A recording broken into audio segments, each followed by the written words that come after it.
We picked this rib snorkeling tour when we were in Cabo because we were just so tired of being on tour buses and riding for an hour and a half to 2 hours to get somewhere like we had done in all the other locations on this Panama Canal tour. We went to some amazing places. We went to Panama. We went to Colombia. We went to Costa Rica. We went to Guatemala. And we had an amazing time at almost every excursion that we had.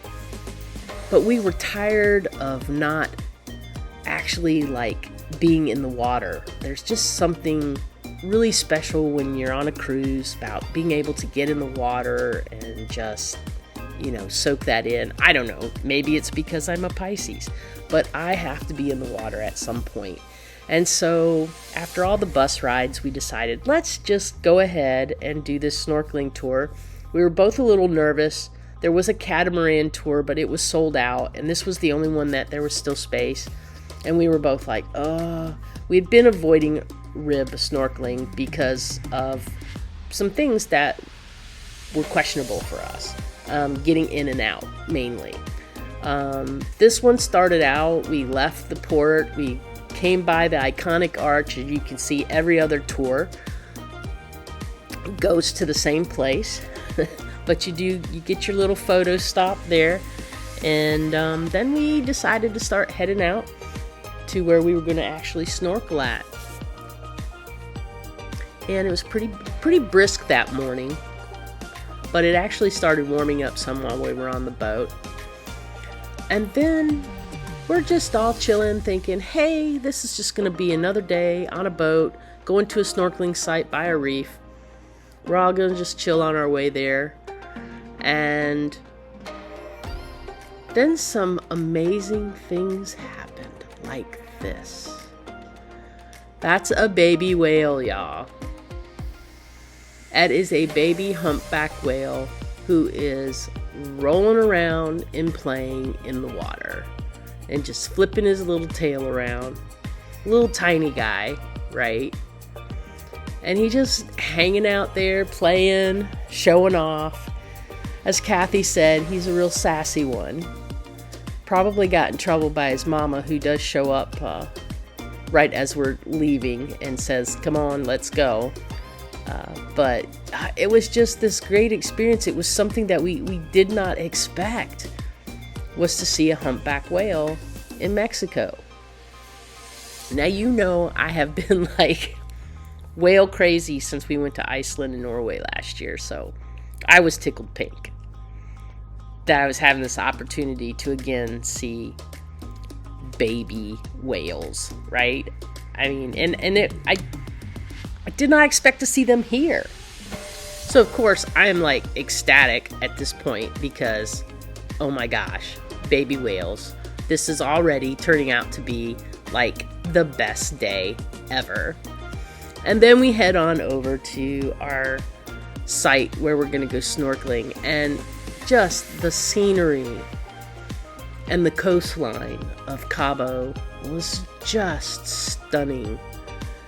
The water was stunning. Just here you have a little lighthouse, and then there's this, if you look up at the top by the lighthouse, there's this tiny little white chapel up there. Just a little Mexican chapel done in the old style. It's beautiful. It's gorgeous. It just kind of took my breath away. I wasn't expecting to be so in love with the coastline of Cabo. I don't know what I was expecting. I think I was expecting more desert-y or something. But it's kind of a good combo of both, the deserty, mountainous type stuff and just a beach town, right?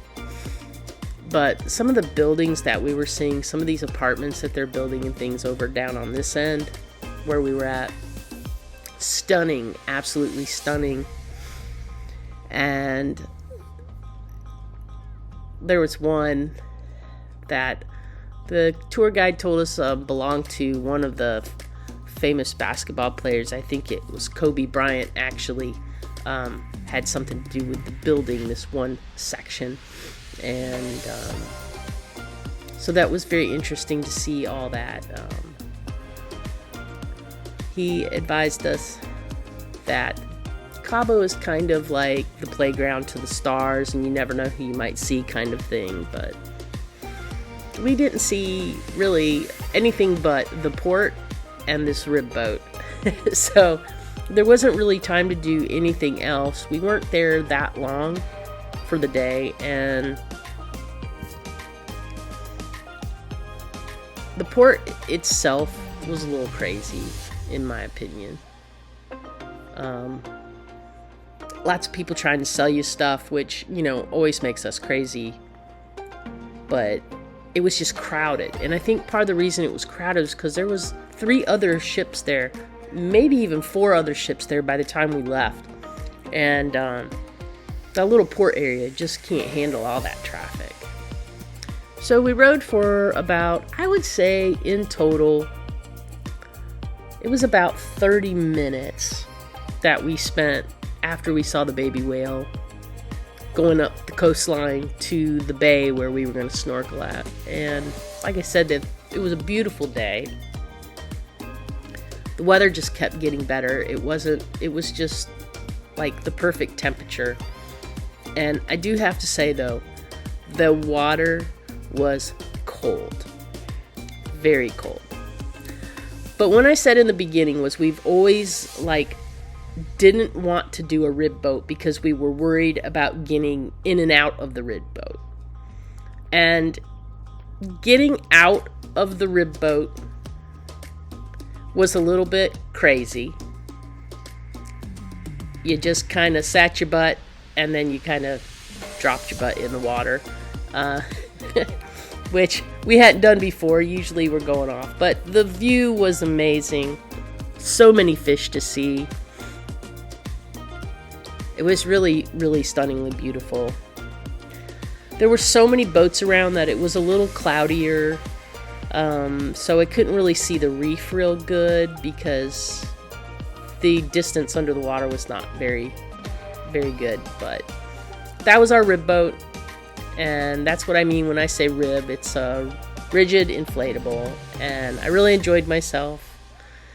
And this is the ladder that you get back on the boat. So knowing that they had a ladder to get back on kind of changed everything. And then on the way back, we had the most amazing thing happen. We saw that whale go airborne, and we all just gasped.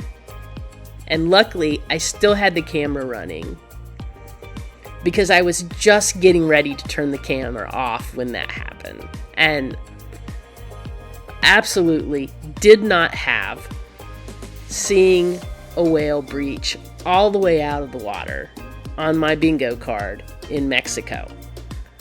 That was something that I thought I would only get to see in Alaska or Norway or someplace like that. And so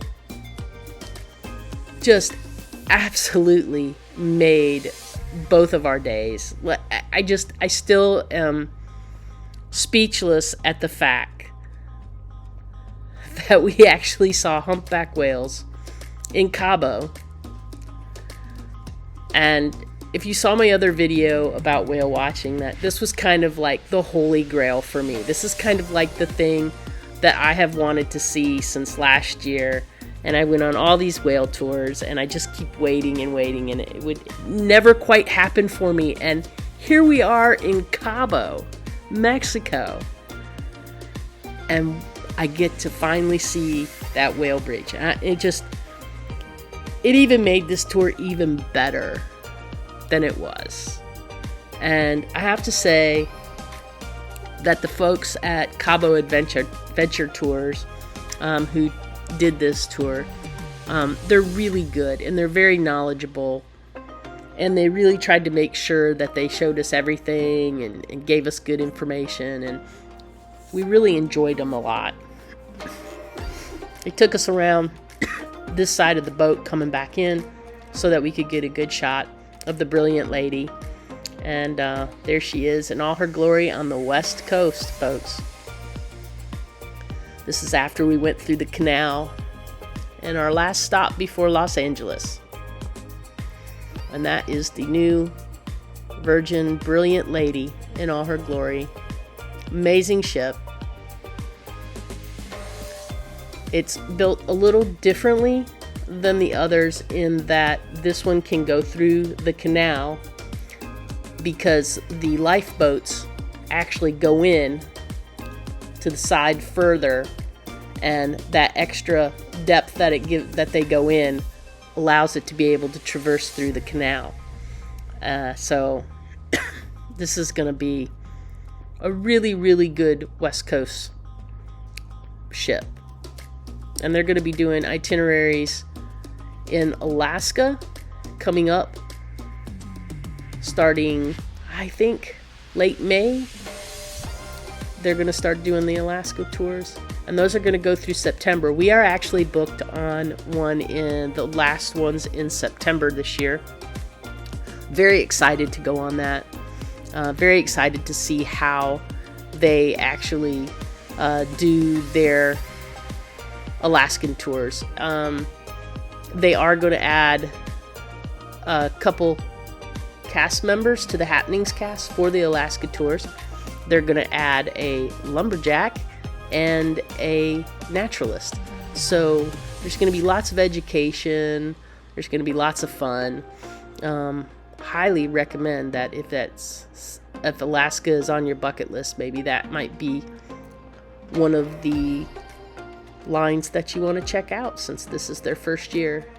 And there goes the Brilliant Lady tender, taking folks back to the ship. We had such a great time with the folks that were on this tour with us. It was a great bunch of people.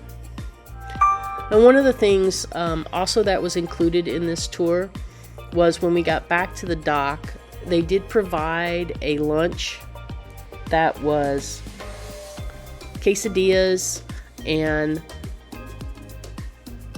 beans. Can't remember. I don't think we had rice. I think it was just beans and quesadillas on this one. They are all homemade corn quesadillas. It was very, very nice. And you can also see right here over to the left, you'll see a little head pop up.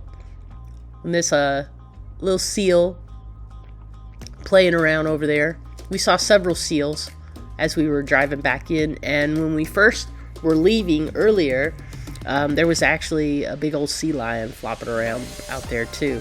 And it's so much boats going in and out of there that I worry for them, but the guy said that they do that all the time and it wasn't a big deal. So that was our Cabo adventure. And if you're looking to plan your own adventure and you want to have a little bit of insight or help, feel free to drop us a line at theplantbasedexplorers@gmail.com, and we'll be happy to help you figure out what might be the right cruise for you. And if you're interested and you would like to join us on one of our upcoming cruises, just drop us a line and we'll be happy to talk to you about what we've got scheduled upcoming and see if it's something that works for you. Goodbye, everybody.